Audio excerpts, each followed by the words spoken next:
Friends, இன்றைக்கி நம்ம மாம்பழ ஜூஸ் எப்படி போடலான்னு பார்க்கலாம். அதுக்கு நான் வந்து 2 மாம்பழம் எடுத்து அது தோலை சீவிட்டு வச்சுருக்கேன். ஒரு மாங்காய் எடுத்து வச்சுருக்கேன். மாம்பழத்தை எடுத்துகிட்டு தோலை சீவிட்டு இதை சின்ன சின்ன பீஸாக கட் பண்ணிக்கலாம். நம்ம மாம்பழத்தை இங்கே பாருங்கள், இப்படி சின்ன சின்ன பீஸாக மாம்பழத்தை வந்து நம்ம கட் பண்ணி வச்சுக்கலாம்.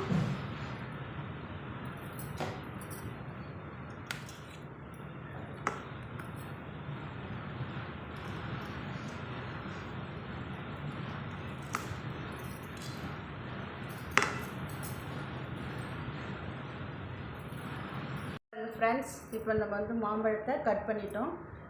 கட் பண்ணிவிட்டு மாங்காவும் அதே மாதிரி எடுத்துக்கோங்க. எடுத்துகிட்டு நம்ம வந்து மாங்காய் வந்து ஒரு 1/4 பங்குன்னா போதும். புளிப்புக்காக தான் நம்ம கால்வாசி எடுத்துப்போம் மாங்காயை.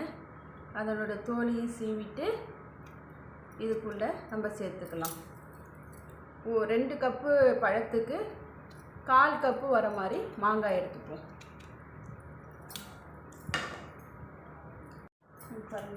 மாங்காயும் நம்ம தோலை சீவிக்கலாம். மாங்காய் தோலை சீவிட்டு அதையும் நம்ம கட் பண்ணிக்கலாம் சின்ன பீஸாக.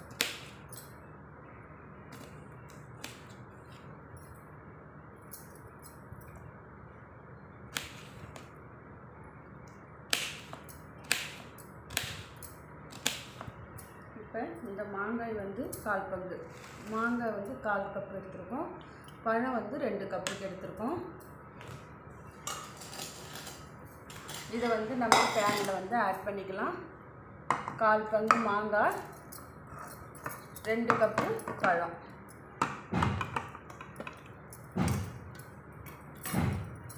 ஆட் பண்ணிக்கிட்டு நான் இதில் வந்து இனிப்புக்கு ஏற்ற மாதிரி நீங்கள் சுகரை வந்து ஆட் பண்ணிக்கிங்க. நான் 1 கப்பு சுகர் ஆட் பண்ணியிருக்கேன். 1 கப்பு சுகர் ஆட் பண்ணிவிட்டு நான் வந்து 1/2 கப்பு அளவு தண்ணி ஊற்றிக்கிறேன். இதை வந்து நம்ம அடுப்பில் மீடியம் அளவுக்கு வச்சு அடுப்பை வந்து ஆன் பண்ணிக்கலாம். ஆன் பண்ணிக்கிட்டு நம்ம மாம்பழம், சர்க்கரை, தண்ணி ஊற்றி வச்சுருக்கிற பேனை வச்சு மீடியம் ஃப்ளேமில் வச்சுக்கிங்க. மீடியம் ஃப்ளேமில் வச்சு ஒரு 1/4 மணி நேரம் நம்ம வேக வைப்போம். மூடி போட்டு 1/4 மணி நேரம் வேக வைப்போம். வெந்ததுக்கப்புறம் பார்ப்போம் ஃப்ரெண்ட்ஸ். இப்போ வந்து நம்ம இதை ஓப்பன் பண்ணி பார்க்கலாம். நம்ம வேக வச்சது வெந்துருச்சான்னு பாருங்கள். நல்லா வெந்துருச்சு. பழம் தண்ணியில் கலந்துருச்சு. காய் எடுத்து பாருங்கள், காய் வெந்துருச்சான்னு பார்ப்போம்.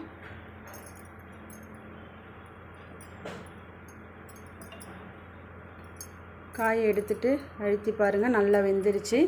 இப்போ வந்து நம்ம அடுப்பை ஆஃப் பண்ணிவிட்டு தண்ணியை வந்து வடிகட்டி எடுத்துக்கிட்டு இந்த பழத்தை வந்து மிக்ஸி ஜாரில் போட்டு அரைச்சி எடுத்துக்கலாம்.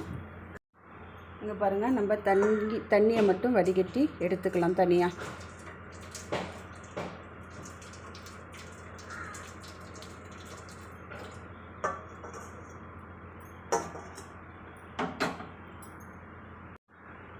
இங்கே பாருங்கள், நம்ம தண்ணி ஃபுல்லாக வடிகட்டிட்டோம்.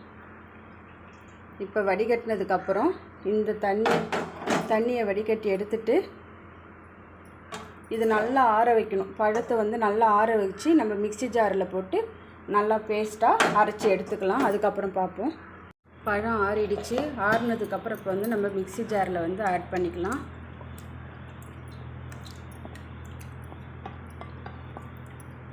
இது வந்து நல்ல பேஸ்ட்டாக அரைச்சிட்டு வருவோம். இப்போ வந்து நம்ம பேஸ்ட்டு நல்லா அரைச்சிட்டோம். மையை அரைச்சாச்சு பாருங்கள், நல்லா அரைச்சிட்டோம். இதை வந்து இப்போ நம்ம வடிகட்டிக்கலாம். வடிகட்டி வச்சு நல்லா வடிகட்டி எடுத்துப்போம். வடிகட்டிட்டு பார்க்கலாம். இப்போ வந்து நம்ம பழத்தை நல்லா வடிகட்டியாச்சு. வடிகட்டினோடனே இந்த திப்பியை எடுத்துடலாம்.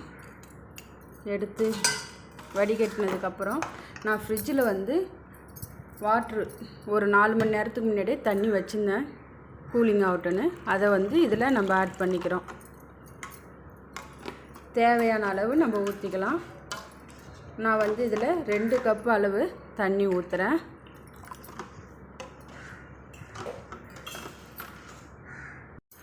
ஜூஸ் வந்து இப்போ ரெடி ஆயிடுச்சு. நம்ம சர்வ் பண்ணதுக்கு தயாராக இருக்குது. எடுத்து நம்ம கிளாஸில் ஊற்றிக்கலாம்.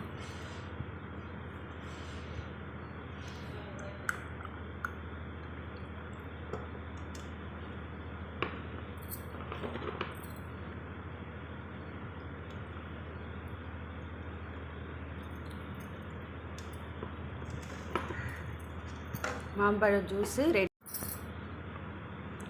ஜூஸ் ரெடி ஆயிடுச்சு. நீங்களும் இதே மாதிரி ட்ரை பண்ணி பாருங்கள்.